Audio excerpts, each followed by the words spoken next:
La déesse de la lune extraterrestre est descendue sur Terre, elle m'a choisi comme son compagnon mortel. Bienvenue dans le monde de la science-fiction, commente ci-dessous d'où dans le monde tu regardes aujourd'hui, et si tu aimes cette histoire, n'oublie pas de t'abonner.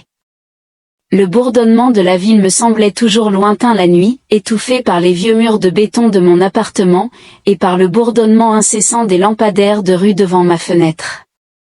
Je vivais au dernier étage d'un immeuble tranquille, à la limite de la ville, assez proche pour entendre le monde, mais assez éloigné pour qu'il ne me remarque presque jamais. Il était passé minuit et je réparais un circuit défectueux sous la lumière tamisée de ma lampe de bureau, l'odeur du cuivre brûlé flottait dans l'air. Je n'étais personne d'important, juste un technicien de nuit qui maintenait les choses cassées en fonctionnement, les gens allaient et venaient, mon téléphone sonnait à peine. La vie était simple, prévisible, solitaire parfois, mais je m'étais habitué au silence. C'est alors que le ciel s'est déchiré, je n'ai pas entendu de tonnerre, pas vu d'éclair au début, juste un tremblement soudain des planches du sol, et un étrange changement de pression atmosphérique, comme l'instant avant qu'une tempête n'éclate, mais sans tempête. Je me suis levé, me dirigeant vers la fenêtre. Quelque chose de brillant a traversé le ciel, s'écrasant quelque part dans les bois à la lisière de la ville. Cela n'a pas explosé, pas de boule de feu, les voisins ne se sont pas réveillés, mais ma peau picotait comme si une charge statique m'avait effleuré la nuque. J'ai hésité une seconde, puis attrapé mon manteau et ma lampe torche, je suis sorti sans un mot. La ville avait toujours un silence étrange à cette heure, une sorte de vide dans les rues, comme si elle retenait son souffle. J'ai pris ma vieille moto par des routes secondaires, traversant des intersections vides et des vitrines fermées, jusqu'à atteindre la lisière de la forêt. Les arbres se dessinaient en silhouette sombre contre une lueur pâlissante, et bien que mon instinct me disait que j'étais stupide, ma curiosité ne me laissait pas reculer. J'ai suivi le sentier pendant 10 minutes avant de la voir, une lumière argentée suintait entre les branches comme une lune liquide. Le site de l'impact n'était pas spectaculaire, pas de cratère, pas de fumée, pas d'épave, juste elle.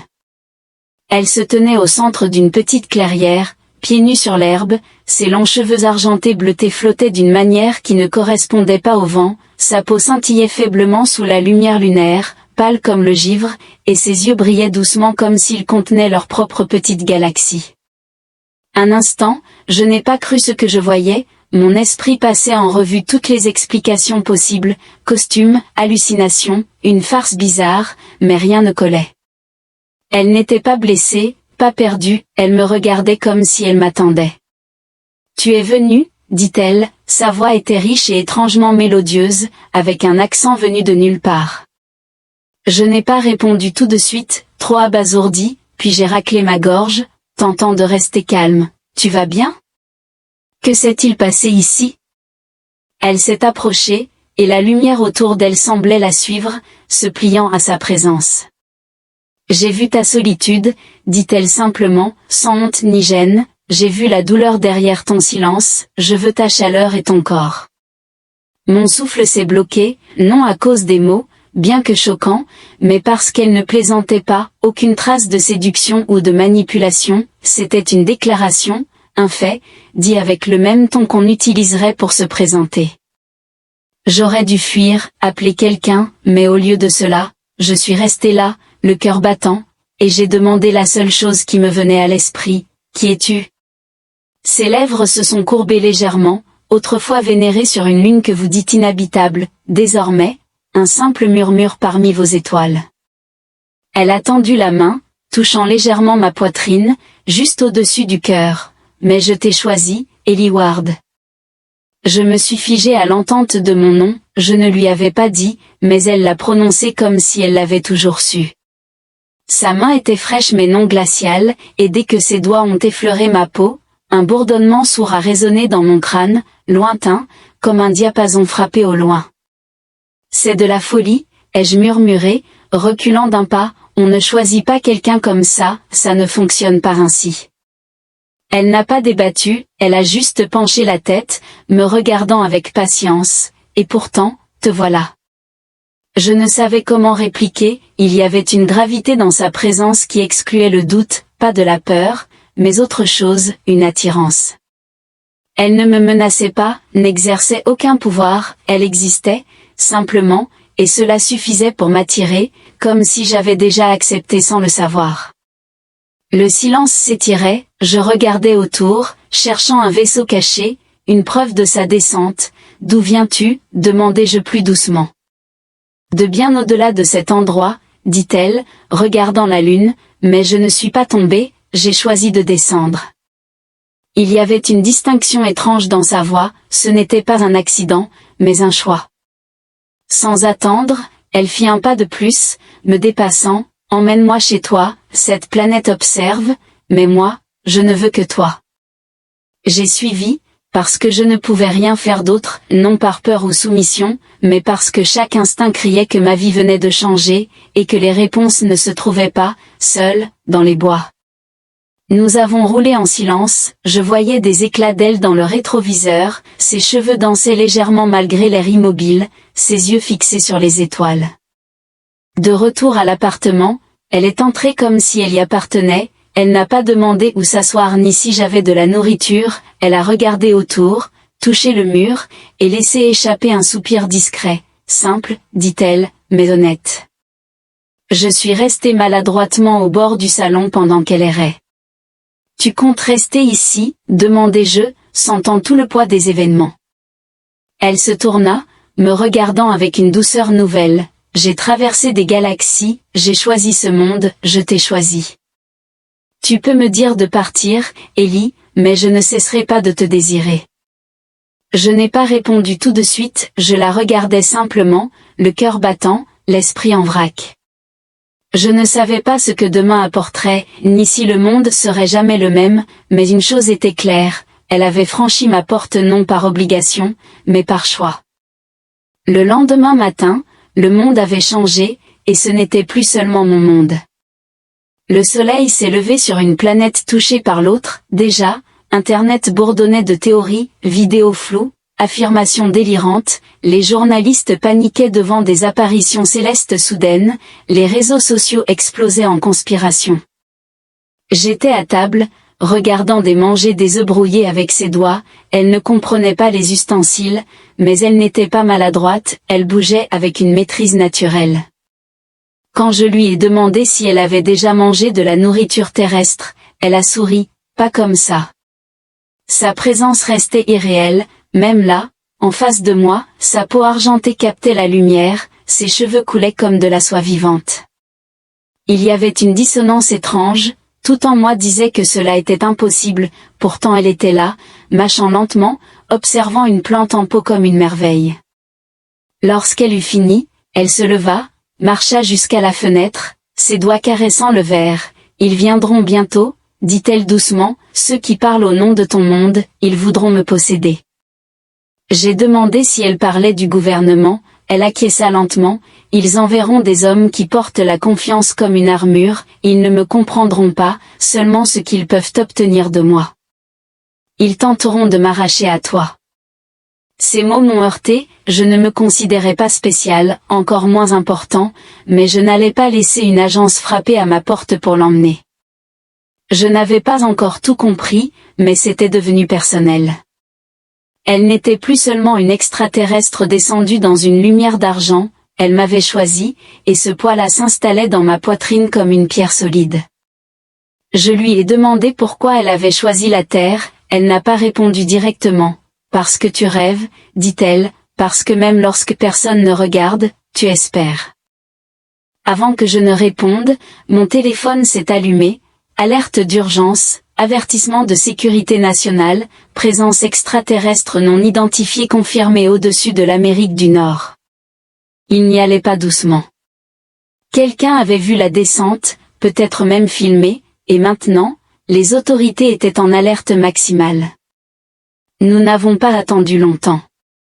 L'après-midi, des SUV noirs bordaient la rue, des hommes en costume sombre sont montés comme s'ils possédaient l'immeuble, ils n'ont pas frappé, ils sont simplement entrés. Je me suis levée, leur bloquant le passage, mais ils ne m'ont même pas regardé, leurs yeux fixés sur elle. Des ne bougea pas, elle était assise sur le canapé, une main sur le genou, le dos droit, royal. Le plus grand, Un homme aux pommettes aiguisées et à la voix lisse, se présenta, directeur Crane.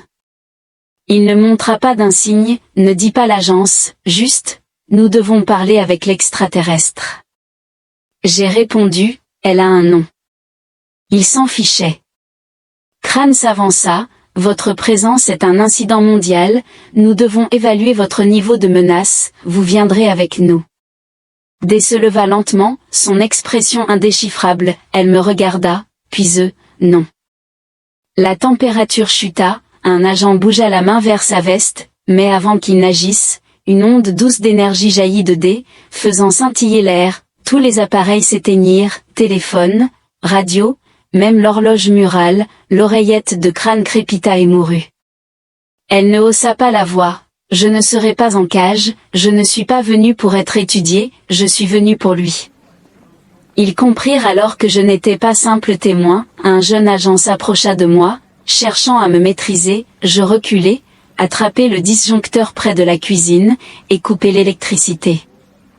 L'obscurité tomba, mais je connaissais l'appartement, D n'avait pas besoin de lumière, son corps brillait faiblement dans l'ombre, elle prit ma main sans hésiter. Nous glissâmes dehors par l'arrière, tandis qu'il tâtonnait. Dehors, la rue attirait une foule, voisins aux fenêtres, téléphone levé, certains pointaient du doigt, un homme tomba à genoux, murmurant sur la divinité. Nous n'avons pas arrêté. Ma moto était là, cachée, nous sommes partis, fonçant par les ruelles, vers le vieux quartier des temples, églises et sanctuaires abandonnés. Quand nous nous sommes arrêtés, haletant, elle fixa les arches délabrées d'un sanctuaire oublié, c'est mieux, dit-elle. Elle entra comme chez elle, l'endroit était vide, mais calme, sûr. Je lui ai demandé ce qu'elle comptait faire, elle me regarda, vulnérable, je ne sais pas, chez moi, j'étais vénérée, mais prisonnière. Ici, je croyais être libre, mais déjà, les tiens cherchent à me posséder. Je me suis assis près d'elle, nous reprenions notre souffle.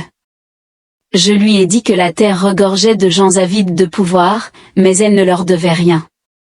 Elle s'adossa à moi, son épaule fraîche contre la mienne. Tu ne me crains pas, j'ai ri, je devrais, mais non. Silence. Puis elle murmura, je t'ai choisi parce que tu ne regardais pas les étoiles avec avidité, mais avec solitude. Cela me frappa fort. Je n'ai pas répondu, juste resté là, avec elle, étrange et familière à la fois. Je ne savais pas ce qu'elle était, ni ce qui allait venir, mais pour la première fois depuis des années, je n'étais plus seule, et cela suffisait. Qui m'appelait divine mais m'enchaînait à cette divinité, chaque instant était un devoir, chaque souffle une cérémonie. Ici, je croyais pouvoir déterminer mon identité. Elle s'est approchée de moi, sa voix abaissée et intime, déclarant, je t'ai choisi non pas pour ton adoration, mais pour ton indifférence. À cet instant, entre ses mots et son regard, je ressentis un changement profond au-delà de l'attraction ou de la curiosité, quelque chose de plus substantiel.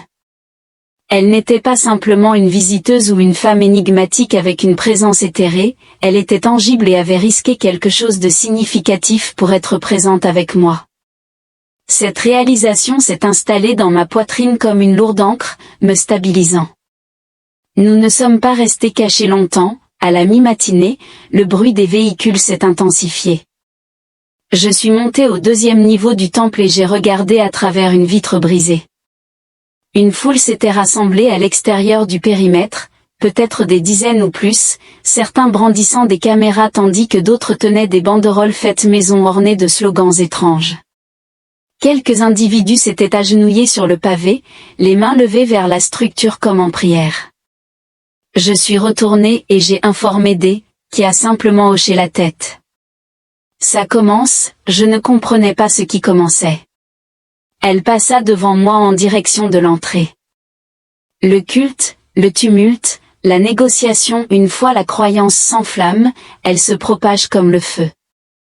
Je me suis placé devant elle, affirmant qu'elle ne devait pas sortir car c'était dangereux. Elle s'est arrêtée, a croisé mon regard sans fléchir, et a déclaré, ce n'est pas une question de sécurité, c'est une question de choix.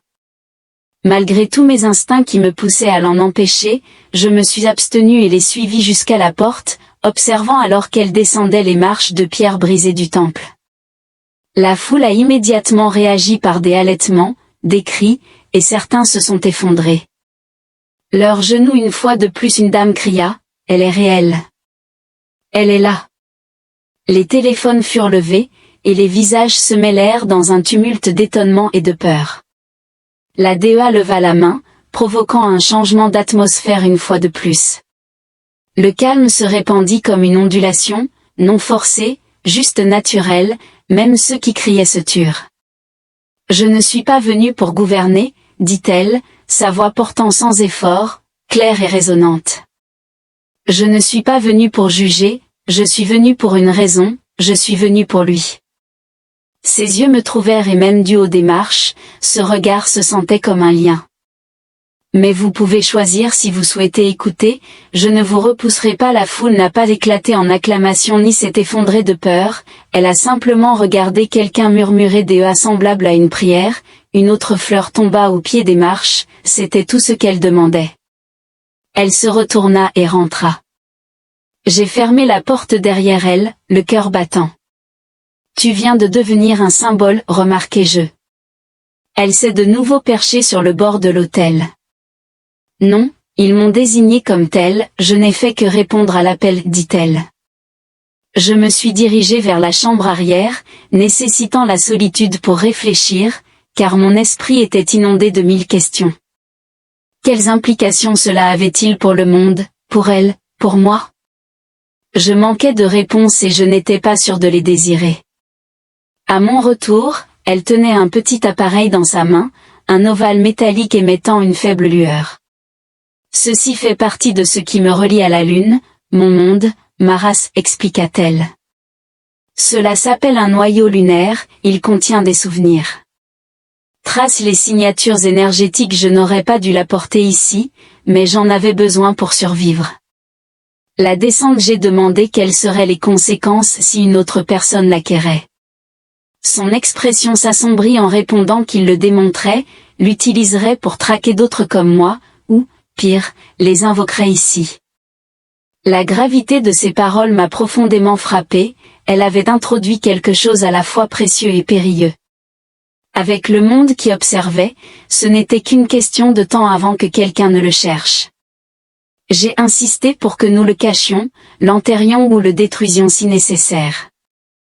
Elle me regarda avec un mélange particulier de tristesse et d'affection, en disant « Je te fais plus confiance qu'à quiconque que j'ai jamais rencontré. » Cette nuit-là, alors que la ville vibrait de chuchotements et que les regards se fixaient sur le temple délabré, je réalisai que j'étais positionnée au centre de quelque chose de monumental, à la fois magnifique et intimidant, pulsant de vitalité.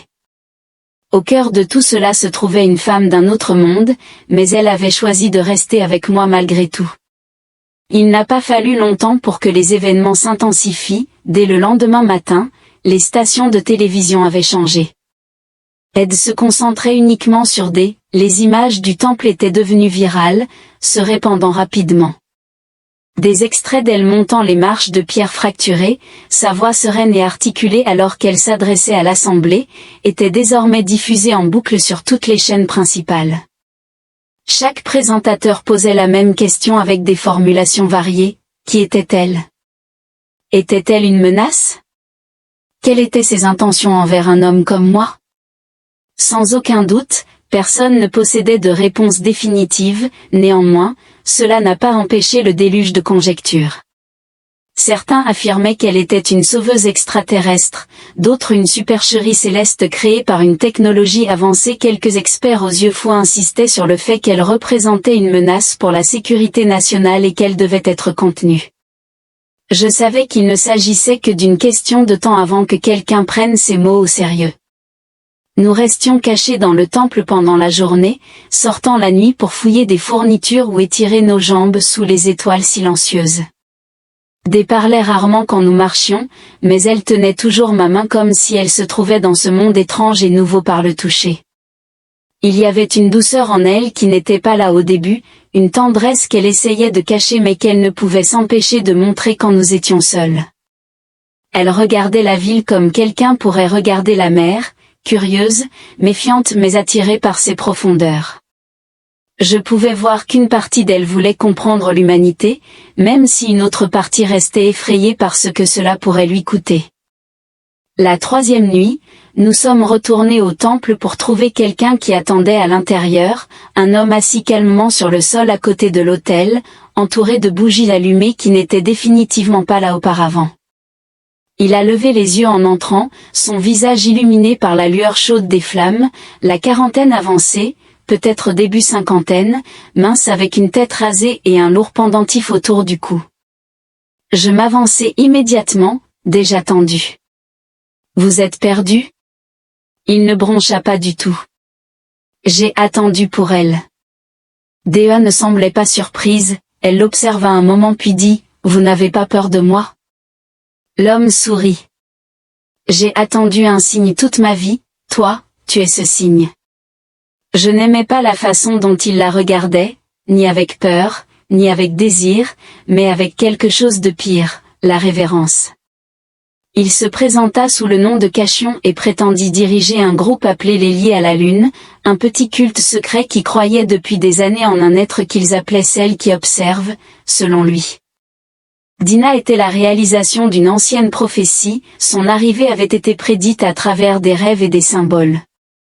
Il affirmait que nous attendions son arrivée et qu'elle découvrirait un vaisseau de flammes mortelles pour diffuser sa lumière, en me désignant du doigt comme si j'étais désormais partie de son récit, une prophétie incarnée. J'ai ressenti l'envie de l'expulser immédiatement, m'aider à signaler de garder son calme.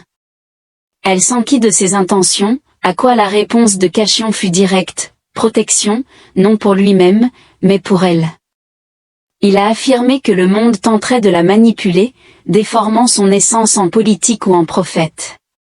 Il a déclaré que son peuple, les Liés à la Lune, avait déjà commencé la construction de lieux de culte en son honneur. Nous pouvons vous protéger, guider les fidèles et préserver votre sainteté. L'expression de Dina était impénétrable, mais son inconfort était évident, elle ne désirait pas être vénérée de cette manière. J'ai intervenu avant qu'elle ne puisse répondre. Elle ne cherchait pas de suiveur, ni ne voulait que quelqu'un exprime ses pensées. Cachion se tourna vers moi avec son calme caractéristique et exaspérant, en remarquant que je parlais pour elle.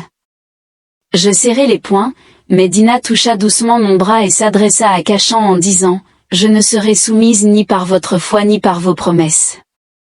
Si tu souhaites m'accompagner, tu dois d'abord apprendre à ne pas t'agenouiller. » Cachion ne contesta pas sa déclaration, il hocha simplement la tête, se leva et partit sans autre commentaire.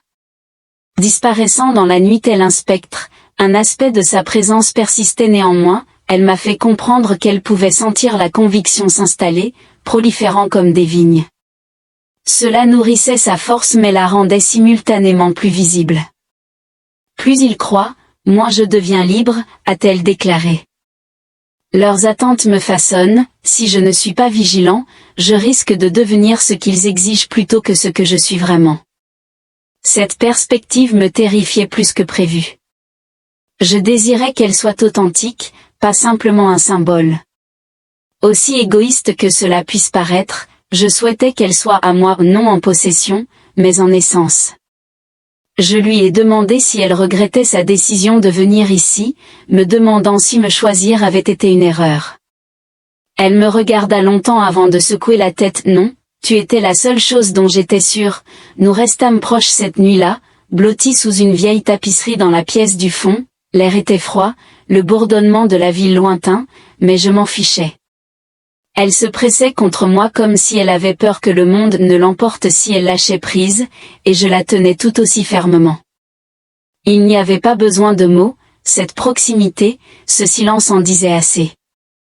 Le lendemain matin, les choses prirent un tournant. Je me suis réveillée en voyant de regarder par la fenêtre brisée, son visage pâle et sa mâchoire serrée. Elle m'a tendu un petit appareil, son noyau lunaire, et a dit qu'ils arrivaient. Avant que je puisse demander qui, elle a hoché la tête vers la rue. J'ai grimpé au 2e étage et l'ai vu, un autre convoi de SUV noirs, mais cette fois soutenu par du personnel armé. Ils n'étaient pas là pour poser des questions, ils étaient là pour prendre. DEA m'a regardé, calme mais résolu. Je ne fuirai plus. S'ils veulent me déchirer, ils devront le mériter. J'ai commencé à faire mes bagages, le cœur battant. Nous ne pouvons pas les combattre, pas comme ça. DEA a levé un sourcil, alors comment les arrêter? Je manquais d'un plan à ce moment-là, cependant, je reconnaissais que rester ici était intenable, surtout avec la tension croissante. Soudain, je me suis rappelé d'un ancien tunnel utilitaire sous le temple, dont je me souvenais des années passées lorsque la ville avait réaffecté des sections du quartier. Ce tunnel était relié au système de métro et était inactif depuis plus d'une décennie. Si nous pouvions y accéder, nous pourrions disparaître une fois de plus. Nous nous sommes regroupés et avons cherché un endroit alternatif pour rester discrets. Sans hésitation, elle saisit son noyau, s'enveloppa dans une cape ancienne pour obscurcir sa luminescence, et me suivit dans les catacombes sous l'autel. Alors que le bruit des bottes résonnait au-dessus de nous, nous sommes redescendus dans l'obscurité une fois de plus, poursuivis mais inflexibles. Les tunnels sous le temple exhalaient des senteurs de rouille, de moisissure et d'antiquité, avec des tuyaux épais longeant les murs courbés, goûtant la condensation après des décennies de négligence. Le faisceau de ma lampe de poche vacillait alors que nous nous enfoncions plus profondément, l'espace confiné nous obligeant à avancer en file indienne. Dé me suivait de près, son châle effleurant l'arrière de mes jambes. Nous avons échangé peu de mots, aucun n'était nécessaire. L'urgence nous enveloppait, notre silence chargé de tension et de conscience au-dessus. La ville avançait dans une ignorance inconsciente tandis qu'une déesse fuyait à travers ses artères négligées, sans que personne ne sache que cette connaissance éveillait en moi une dualité, la peur, certes, mais aussi un sens du but. Je n'étais plus un simple observateur, j'étais désormais profondément impliqué dans cette narration en cours, pour le meilleur ou pour le pire. Nous avons traversé pendant près d'une heure, guidés par la mémoire et l'instinct. Les tunnels ressemblaient à un labyrinthe, mais je connaissais le chemin à suivre.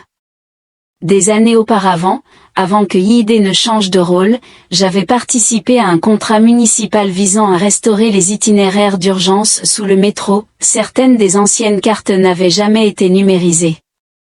Je me souvenais d'un passage en particulier qui menait à une zone de maintenance effondrée.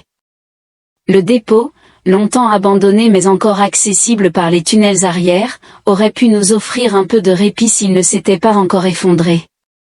Finalement, la zone s'est élargie en une vaste chambre sombre, où des poutres tombées et des échafaudages s'appuyaient contre les murs, cependant, il y avait suffisamment d'espace pour naviguer et se reposer. J'ai enlevé mon sac à dos, sorti une lampe portable et l'ai activée. Une lumière pâle illuminait la pièce, projetant des ombres allongées sur les murs.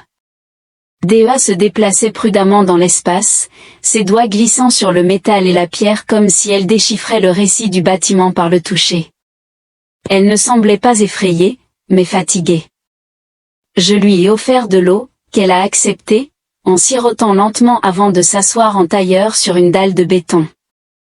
Pour la première fois depuis notre rencontre, j'ai remarqué sa posture se relâcher légèrement, perdant sa précision royale.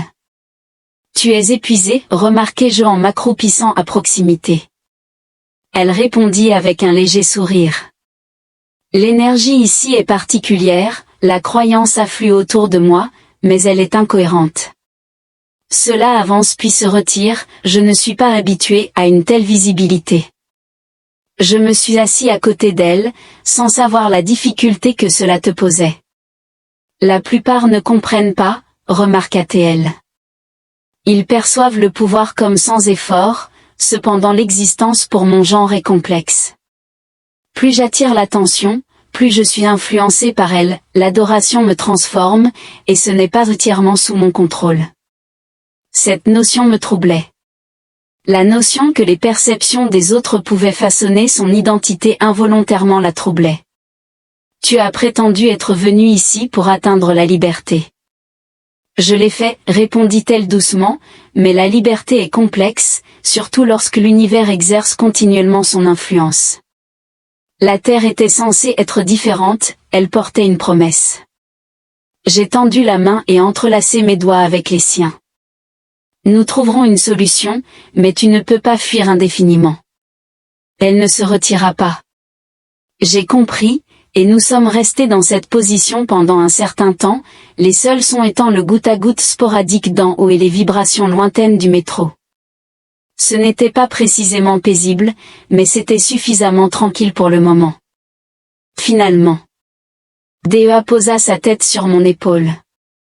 Tes pensées sont assez prononcées, remarqua-t-elle doucement. J'ai de nombreuses préoccupations. Partage-en quelques-unes, ai-je insisté, bien que timidement.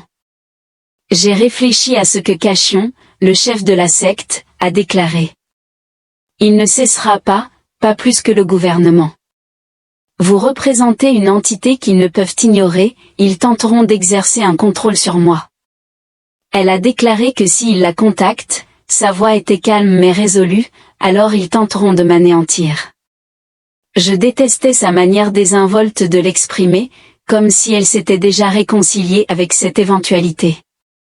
Je serrai les mâchoires, je ne permettrai pas que cela se produise. Son regard croisa le mien, tu n'as peut-être pas le choix. Je me suis levée et j'ai commencé à faire les 100 pas, puis nous avons élaboré une stratégie, optant pour des mesures proactives plutôt que de simples réactions. Nous choisissons notre position. Elle inclina la tête. Tu n'es pas inquiet à propos d'eux. Je l'étais, bien que je n'ai pas communiqué que j'avais plus peur de te perdre. Une douce chaleur illumina son regard alors qu'elle se leva pour me confronter. Alors nous allons élaborer un plan, déclara-t-elle, mais nous devons procéder avec prudence. Je possède de la force, mais une exposition excessive me rendra instable. Le projet mort humain m'impose la divinité, compliquant ma capacité à rester ancrée. Et si nous exploitons cela? J'ai proposé de contrôler le récit et de diriger leur attention plutôt que de l'éviter. Elle fronça les sourcils. Vous souhaitez construire un mythe, demanda-t-elle. Non, répondis-je, pas un mythe, mais un message. Si nous pouvons communiquer directement avec la population, plutôt que par l'intermédiaire des cultes ou des fonctionnaires, nous pouvons influencer leur perception. Vous avez remarqué que l'attention modifie l'essence d'une personne, alors rendons cette attention significative. Elle réfléchit à cela et, pour une fois, semblait sans conflit. Vous pensez comme une consort, observa-t-elle. J'ai cligné des yeux. C'est ainsi qu'ils me perçoivent? Peut-être a-t-elle déclaré, mais pour moi, tu représentes quelque chose de plus périlleux, la croyance dépourvue d'ignorance. J'étais à court de mots, je voulais rire et réfuter cela, mais son regard contenait un élément qui me retenait. Elle était sincère, et cette confiance était primordiale avant que nous puissions poursuivre la conversation. Un grondement lointain résonna à travers les murs du tunnel, provoquant une pluie de poussière du plafond. Je me suis tendu, éteignant la lampe et nous enveloppant dans l'obscurité. Nous écoutions attentivement alors que plusieurs paires de bottes s'approchaient rapidement. Comment nous ont-ils localisés, murmurai-je. Le noyau, répondit-elle sèchement. Il doit encore émettre un faible signal. Je l'ai maudit à voix basse, nous n'avions que quelques minutes. Je saisis le sac, dissimulai le noyau sous des couches de papier d'aluminium, et le sécurisai. Il était trop tard pour fuir maintenant. Dé se tenait à mes côtés, son éclat à peine perceptible. Nous restons, affirma-t-elle, s'ils souhaitent me capturer, ils doivent d'abord me comprendre, et alors la première illumination émergea au tournant du tunnel, accompagnée d'ombres. Les chasseurs étaient arrivés, et cette fois nous ne fuyions pas. Le premier soldat apparut, arme levée, scrutant méthodiquement le tunnel. Ses bottes éclaboussèrent dans l'eau peu profonde qui refroidissait le sol en béton, les ondulations reflétant la faible lueur rouge de la lumière de son casque. Derrière lui, 5 autres apparurent, se déplaçant comme une unité cohésive, silencieuse et délibérée. Ils ne donnaient pas d'ordre ni n'annonçaient leur présence par des cris, ce n'étaient ni des policiers anti-émeutes ni des équipes de secours d'urgence. Ceux-ci étaient des professionnels, envoyés pour confronter des menaces que le monde préférait nier. Leurs armes étaient d'un noir mat élégant avec des accessoires étranges, expérimentales et destinées à des usages au-delà de la portée humaine. J'ai avancé avant qu'ils ne puissent complètement se disperser, levant mes mains pour obstruer leur vue de deux. Mon cœur battait contre mes côtes, mais j'ai contraint ma voix à rester calme. Elle n'est pas hostile, vous n'avez pas besoin de cela. L'individu devant moi, dont l'armure portait 3 petites barres d'argent, m'ignora. Son viseur s'inclina légèrement alors qu'il évaluait des derrière moi. Écartez-vous, ordonna-t-il, sa voix étant sèche et mécanique à travers le filtre de la combinaison. Nous ne sommes pas autorisés à négocier. Alors vous n'êtes pas autorisé à réussir, répondis-je.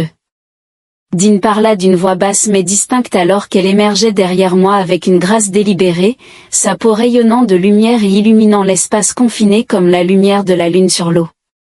Les soldats se reculèrent instinctivement, ajustant leur position et levant leurs armes. Cible confirmée, initiez le confinement, ordonna le chef, et en un instant, le tunnel éclata d'action alors qu'il se déplaçait rapidement.